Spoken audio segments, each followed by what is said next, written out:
बिस्मिल्लाहिर्रहमानिर्रहीम। अस्सलाम वालेकुम वरहमतुल्लाहि वबरकातुहू। नाजरीन कराम, आप देख और सुन रहे हैं प्रोग्राम दुनिया का मुस्तकबिल पीर पिंजर सरकार की नज़र में। नाजरीन कराम, आज एक नई वीडियो के साथ नई पेशन गोइयों के साथ मैं हाजिर हूँ। तो चलते हैं नाजरीन आज की वीडियो की तरफ। नाजरीन कराम, पीर साहब अपनी वीडियो का आगाज एक खूबसूरत शेर से करते हैं। वो शेर ये है कि लाज रखता है गुनहगारों की लजपाल, लाज रखता है गुनहगारों की वो लजपाल, देर हो भी जाए देता है मुसीबत टाल।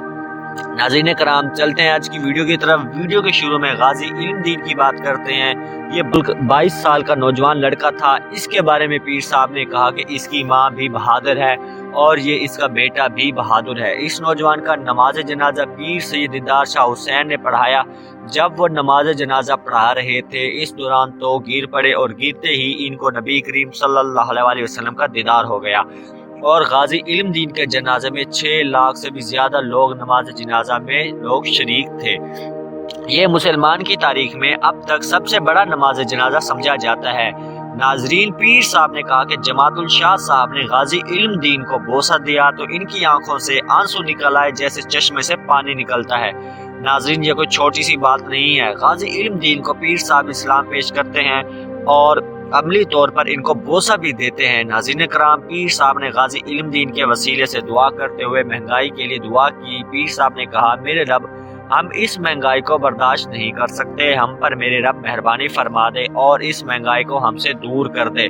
नाज़रीन कराम, पीर साहब की पेशन गोई की बात करते हैं। पीर साहब ने कहा कि अमेरिका, इसराइल और भारत खत्म हो जाएंगे, भारत के तो सारे मंदिर और खुद हिंदू भी खत्म हो जाएंगे। नाज़रीन कराम, पीर साहब ने कहा कि अब हिंदू की बहुत बड़ी शामत आई है। मोदी और इसकी काबीना, उमेद शाह, योगी, LK अडवाणी और इसके तमाम दूसरे वजीर खुद 370 को वापस लेंगे। ये मुसलमानों पर अल्लाह ताला की बहुत बड़ी नेमत है। नाजरीन, पीर साहब ने कहा कि ये अल्लाह की मर्जी है, जिसको चाहे जिस मिंबर पर फाइज कर दे। नाजरीन कराम, पीर साहब ने नबी करीम सल्लल्लाहु अलैहि वसल्लम का एक वाक़या सुनाया कि जब मक्का को फतह किया गया तो इसमें बुत ही बुत थे। कुछ बुतों को खाना काबा की छत पर लटके थे। तो आप सल्लल्लाहु अलैहि वसल्लम ने कहा कि अली, मेरे कंधे पर चढ़कर इन बुतों को उतार दो। लेकिन अली रज़ी अल्लाह तआला अन्हु ने कहा कि आप मेरे कंधे पर चढ़े। लेकिन आप सल्लल्लाहु अलैहि वसल्लम ने कहा कि आप मेरी इस नबूवत के निशान का वजन नहीं उठा सकते। तो अली कंधे पर चढ़े और सारे बुत उतार दिए। नाजरीन, पीर साहब ने 28 ब्रिगेड की बात की है। हम इस पर भी कुछ बात करते हैं। पीर साहब का कहना है कि बहुत जल्द मुल्क में 28 ब्रिगेड का क़याम अमल में आएगा। इस ब्रिगेड का मकसद मुल्क को बहरानों से निकालना, मुल्क के दफा में अहम किरदार अदा करना है। इस ब्रिगेड में हाफ़िज़ कुरान शामिल हैं, जैसे ISI में भी हाफ़िज़ कुरान है। नाज़रीन कराम, पीर साहब ने कहा, आज़ाद कश्मीर में नैब के अदारे का क़याम अमल में आने वाला है। जो लोग भी माल खा चुके हैं इनसे वापस लिया जाएगा। नाज़रीन कराम, आज़ाद कश्मीर में अब यकसा तालीमी निज़ाम भी लागू होगा। आज़ाद कश्मीर में अब बहुत बड़ा इनकलाब आने वाला है। नाज़रीन, पीर साहब को आने वाले दिन के मामलात बहुत अच्छे लग रहे हैं। पुलिस के अदारे भी बहुत अच्छा काम करेंगे। नाज़रीन कराम, पीर साहब ने कहा कि अगर आज रात ख्वाब में नबी करीम का दीदार हो जाए और साथ में दोनों नवासे भी हों तो पीर साहब ने कहा कि मेरी मौजा ही मौजा हो जाएंगी। नाज़रीन कराम, पीर साहब ने इंसानी फितरत की बात करते हुए कहा कि जब इंसान कोई पेपर देता है तो वो सोचता है कि अगर इम्तिहान से पहले अगर मुझे पर्चे में मौजूद सवालों का पता लग जाए तो मैं पूरा पर्चा हल करके पूरे 100 से 100 नंबर लूँगा। इसी तरह पीर साहब ने कहा कि हमें तो आखिरत के पर्चे का पहले से पता है, फिर हम तैयारी क्यों नहीं करते। इस आखिरत के पर्चे का सवालात के जवाबात पहले से मालूम है, हर सवाल का जवाब कुरान मजीद में मौजूद है।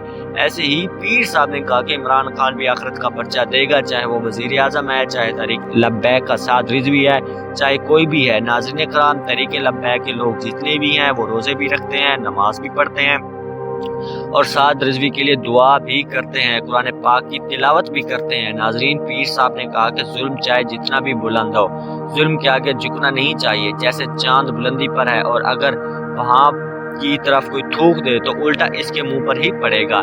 ऐसे ही जुल्म जितना भी बुलंद हो, लेकिन अल्लाह ताला के इंसाफ के आगे कुछ नहीं है। नाजरीन, पीर साहब ने बहुत बड़ी पेशन गोई करते हुए कहा कि अब इस्लाम के गलबे का वक्त आ चुका है, मायूस ना हो, अब इस्लाम का गलबा होगा। पीर साहब ने कहा कि इस्लाम जिंदा होता है हर करबला के बाद। پیر صاحب نے ایک بہت خوبصورت بات کی، جس گھر میں رات کو دیر سے سونے اور صبح دیر سے اٹھنے کی عادت ہو تو اس گھر میں بے برکتی اور رزق میں کمی ہوتی ہے۔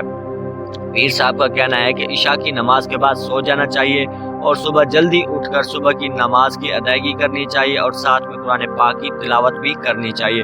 ہم سے اکثر لوگ نماز تو پڑھ لیتے ہیں لیکن قرآن مجید کی تلاوت نہیں کرتے۔ قرآن مجید قبر میں انسان کی شفاعت کرے گا، بخشش کا ذریعہ بنے گا۔ قرآن مجید کی تلاوت انسان کی روح کو جلا بخشتی ہے، گھر میں برکت بھی ہوتی ہے اور رزق میں اضافہ بھی ہوتا ہے۔ ناظرین کرام، پیر صاحب نے کہا کہ تحریک لبیک کے ساتھ مذاکرات ہو گئے ہیں اور دھرنے بھی ختم کر دیے ہیں۔ یہ معاہدہ ایک دلیر انسان کر سکتا تھا اور وہ عمران خان ہی ہے۔ اب پاکستان کی ترقی کا سورج بھی طلوع ہونے والا ہے۔ ناظرین کرام، چین نے پاکستان کی بہت بڑی مصیبت دور کر دی۔ پیر صاحب کی طرف سے ایک اشارہ ہے، چین نے یورپ اور امریکہ کے گھٹنے ٹکا دیے۔ یورپ اور امریکہ نے جو بھی پلان کیا تھا، چین نے اسے پاکستان کو بچا لیا۔ چین ہر مشکل وقت میں پاکستان کا ساتھ دیتا ہے اور دیتا آ رہا ہے۔ ناظرین، یہ دنیا کی بے مثال دوستی ہے۔ وقت آنے پر پاکستان بھی چین کی ہر ممکن مدد کرے گا۔ چین نے ہر میدان میں پاکستان کا ساتھ نہیں چھوڑا۔ ناظرین، پیر صاحب کی بہت ساری پیشن گوئیاں ہیں، ان پیشن گوئیوں کا سلسلہ بہت لمبا ہے۔ پیر صاحب نے جو بھی پیشن گوئی کی وہ وقت آنے پر سچ ثابت ہوئی۔ ایسے ہی پیر صاحب کی ایک اور پیشن گوئی کی بات کرتے ہیں جو وقت آنے پر سچ ثابت ہوگی۔ ناظرین کرام، وہ پیشن گوئی غزوہ ہند کی ہے۔ ہم اس کے بارے میں بات کرتے ہیں۔ اس حوالے سے پیر صاحب نے کہا کہ امام مہدی علیہ السلام کا ظہور ہونے والا ہے، بس پلکیں جھپکانے کی دیر ہے۔ امام مہدی علیہ السلام کے ظہور کے ساتھ ہی مسلمان غزوہ ہند کی تیاریاں شروع کر دیں گے اور ایک بہت بڑا معرکہ ہوگا اور جیت مسلمانوں کی ہوگی۔ مسلمانوں میں جذبہ ایمانی پایا جاتا ہے اور جو ایمان کے جذبے سے سرشار ہو اس کو ہرانا ممکن ہی نہیں ہے، اس لیے غزوہ ہند میں جیت مسلمانوں کی ہوگی۔ ناظرین کرام، میں امید کرتا ہوں آج کی ویڈیو آپ کو پسند آئی ہوگی۔ مزید ایسی ویڈیوز دیکھنے کے لیے دیکھتے رہیے پروگرام دنیا کا مستقبل۔ ملتے ہیں اگلی ویڈیو میں، تب تک کے لیے اجازت دیجیے۔ اللہ حافظ۔